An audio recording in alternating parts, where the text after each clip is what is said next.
It's not polite. जंग जीतने के लिए 3 चीजों की बहुत अहमियत होती है, गैरत, ईमान और अकल। लेकिन यकीन कीजिए पाकिस्तानी कौम यानी आप इन तीनों चीजों से खाली हैं। आज मैं आपको मायूस नहीं करूंगा, बल्कि आप लोगों को हकीकत दिखाऊंगा, आप लोगों को आईना दिखाऊंगा। आप लोग वो कौम है कि जिनके इंतहाई संगीन और परेशान कुन हालात में जब आपकी शहरत काटी जा रही थी, तब भी पाकिस्तान के यूट्यूब पर ट्रेंडिंग में ड्रामे और गाने थे। क्या गज़वा हिंद की पेशनगोई इस कौम के लिए की गई थी कि जिसकी 80% आबादी हराम खाती और कमाती है, जिनके पेट में हराम होता है, जिस कौम की 90% आबादी झूठ बोलती है, गाहक को चीज की खामियां और नुक्स बताए बगैर बेच देती है और इसको अक्लमंदी समझती है, जिस कौम की बेटियां टिकटॉक पर नाचती हैं और इस कौम के शाहीन उन्हें बड़ी खुशी से देखते हैं। और यही बेटियां और बेटे जब वालिदैन बनेंगे तो सिवाय नाचने वालों के और क्या पैदा करेंगे, और ये माएँ क्या तरबियत करेंगी। हकीकत तो ये है कि बेगैरत हिंदू और यहूदी नहीं, बेगैरत आप हैं। आप पाकिस्तानी बेगैरत हैं। आप लोग वो कौम हैं जो वैसे तो सारा साल इमाम हुसैन के मुकद्दस नारे लगाती रहेगी, लेकिन जब वाकई में कश्मीर मैदान करबला बनेगा तो सारी कौम वही कुफा वाले बन जाएंगे जिन्होंने इमाम हुसैन से कहा था कि आप आए, हम आपका साथ देंगे, लेकिन जब वक्त आया तो कोई अपने घर से नहीं निकला। फिर ये लोग तालिबान की मिसालें देते हैं कि तालिबान के पास कुछ भी नहीं था, कोई असबाब नहीं थे, लेकिन अल्लाह ने उन्हें फिर भी फतह दी। मुझे हैरत है कि ये किस मुंह से तालिबान की बात करते हैं। तालिबान को अल्लाह ने फतह दी थी तो उनकी गैरत, उनके ईमान, उनके तवक्कल, उनकी जिद्दोजहद, उनकी कुर्बानियों, उनके अज़म, उनके इस्तक़लाल और उनकी जिहाद की बिना पर। ना तो उनकी बेटियां टिकटॉक पर नाचती थीं, ना उनके बेटे गेम ऑफ थ्रोन्स और गानों और फिल्मों के शदाई थे, ना वो हराम खाते थे और ना ही वो नमाज कज़ा करते थे। कश्मीरी तो बेवकूफ है कि उन्होंने इस कौम से सारी उम्मीदें लगाई हुई हैं, जिस कौम के नौजवान मुजाहिद भी हैं और मुफ्ती भी हैं, लेकिन सिर्फ फेसबुक, ट्विटर और इंस्टाग्राम के। बल्कि लोग नौजवानों को और इस यूथ को बहुत सराहते हैं, कहते हैं कि ये पाकिस्तान का एसेट है, लेकिन मैं ये कहता हूँ कि ये नौजवान लानत है। इस वक्त पाकिस्तान की तकरीबन तमाम यूनिवर्सिटीज फहाशी, फहशगोई, गलाजत, नशा, इश्क व माशूकी का अड्डा बनी हुई है। इन नौजवानों ने इस्लाम को मजाक बना दिया है। इन्हीं नौजवानों ने मॉडर्निज्म के नाम पे फहाशी और बेहयाई को रिवाज दिया है। हर लड़की आजकल टाइट्स पहन के फिरती है। इस्लाम और तहजीब का कोई नामो निशान ना यूनिवर्सिटीज में है, ना कॉलेजेस में। आज के लड़के गर्लफ्रेंड बनाने और लड़कियां बॉयफ्रेंड बनाने को फख्र समझती हैं। इन्हीं नौजवानों में चर्च और सिगरेट एक फैशन बन चुका है। हॉलीवुड के गाने और फिल्में और खुसूसी तौर पे नेटफ्लिक्स आज फैशन, मॉडर्न और पढ़े लिखे होने की अलामत है। और फितने सिर्फ शहरी इलाकों में ही नहीं, देहात में अक्सर मसाजिद खाली पड़ी रहती हैं।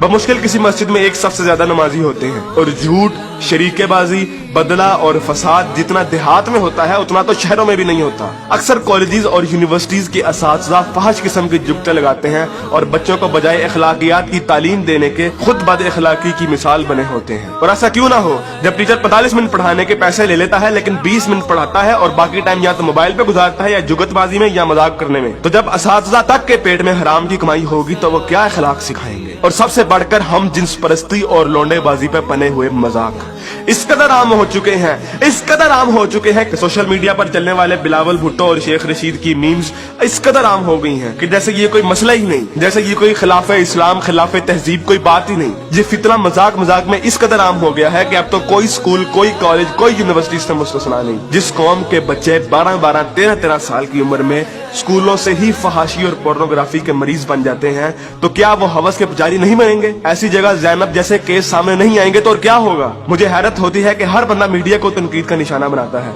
हर बंदा मीडिया को फहाशी का असल कसूरवार ठहराता है, लेकिन खुद को कोई जिम्मेदार नहीं ठहराता, जो उस मीडिया को बड़े शौक और बाकायदगी से देखता है और उस मीडिया को अरबों रुपए का बिजनेस भी देता है। बल्कि टीवी और गाने तो इस कौम के लिए आज ऑक्सीजन बन गए हैं। आप अभी किसी नाई की दुकान पर चले जाएं, किसी दर्जी की दुकान पर चले जाएं, हत्ता कि किसी चिंची रक्षे को देख लें, सब जगह गाने और मुजरे चल रहे होंगे। तकरीबन हर बंदे के व्हाट्सएप के स्टेटस पर या तो कोई टिकटॉक की वीडियो या फिर गाने लगे होंगे। और सबसे बढ़कर बेशर्मी और हराम इस कौम में इस कदर सराहियत कर गया है कि अब तो नातों को भी म्यूजिक के बगैर नहीं सुनते, नातों तक के अंदर म्यूजिक लगा दिया गया है। हमारी कौम का तो मजदूर और गरीब बंदा भी उतना ही खबीस है कि जितना अमीर। हर बंदा हराम खाता और कमाता है, फर्क सिर्फ ये है कि कोई ज्यादा खाता है और कोई कम। मुझे बताइए कि कितने मजदूर और कितने गरीब लोग आप मस्जिद में देखते हैं? किसी बाजार में चले जाएं, मर्दों से कई गुना ज्यादा औरतें नजर आएंगी। औरत अब बाजार की जीनत बन चुकी है। इस इस्लामी मुआशरे में आज तक किसी को कुरान तर्जुमे से पढ़ने की तौफीक नहीं हुई और अगर कोई पढ़ता है तो सिर्फ अपने मतलब के दलाइल ढूंढने के लिए। बरेलवी कुरान खोलते हैं तो ईद मिलादुन नबी को सही साबित करने के लिए। शिया कुरान खोलते हैं तो जुलूस और मातम को सही साबित करने के लिए। तबलीगी जमात वाले कुरान खोलते हैं तो सिर्फ तबलीग के दलाइल ढूंढने के लिए। औरतें कुरान खोलती हैं तो मर्दों को निगाहें नीची करने वाली आयत दिखाने के लिए, और मर्द कुरान खोलते हैं तो औरतों को पर्दा करने वाली आयत दिखाने के लिए। और बहुत सी अवाम तो ऐसी है कि जो सिर्फ और सिर्फ वजीफे करने के लिए कुरान खोलती है। यानी इन लोगों ने कुरान को अल्लाह की किताब नहीं बल्कि टेलीफोन डायरेक्टरी बना दिया है। अपने मतलब का नंबर निकाला और डायरेक्टरी बंद। उलमा भी इन लोगों को कुछ नहीं कहते हैं। हर जुम्मे पे उलमा सिर्फ फजाइल की बातें करते हैं, कभी लोगों को ये नहीं कहते कि बेगैरती से कैसे बचा जा सकता है, बदगुमानी से कैसे बचा जा सकता है, झूठ से और फ्रॉड से कैसे बचा जा सकता है। उलमा भी लोगों को नहीं कहते कि कुरान तर्जुमे के साथ पढ़ो और सुनो कि तुम्हारा रब तुम्हें क्या कहता है।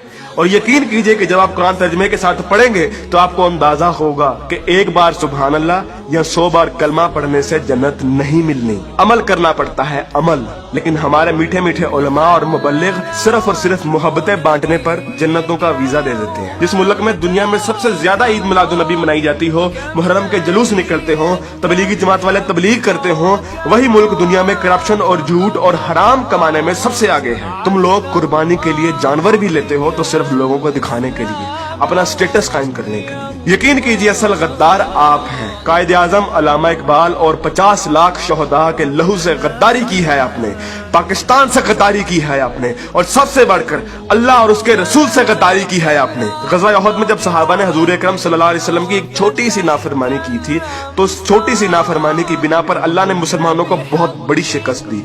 हालांकि वो सहाबा थे और अल्लाह के रसूल भी उनमें मौजूद थे। लेकिन आज आप लोग ये कहते हैं कि अगर जंग हुई तो आसमान से फरिश्ते उतरेंगे कतार अंदर कतार। तो पहले अपने अमाल और अपनी औकात देखिए और फिर बात कीजिए। ऐन मुमकिन है कि आप लोगों को इस तकरीर का कोई असर ना हो, क्योंकि जिस पेट में हराम, जबान पे झूठ, कानों में गाने और आंखों में हवस भरी हो, उन दिलों पर हक की बात असर नहीं करती। मैंने कभी इतनी बदतमीजी और सख्त अल्फाज से बात नहीं करनी थी, लेकिन यकीन कीजिए मैं बहुत मजबूर हूँ साफ साफ अल्फाज में अपनी कौम को उनकी हैसियत दिखाने के लिए कि असल में बदनामी के जिम्मेदार आप लोग खुद हैं, कि असल में जलालत आप लोगों ने खुद खरीदी है। ना तो आप कुरान के मोमिन हैं, ना इकबाल के शाहीन।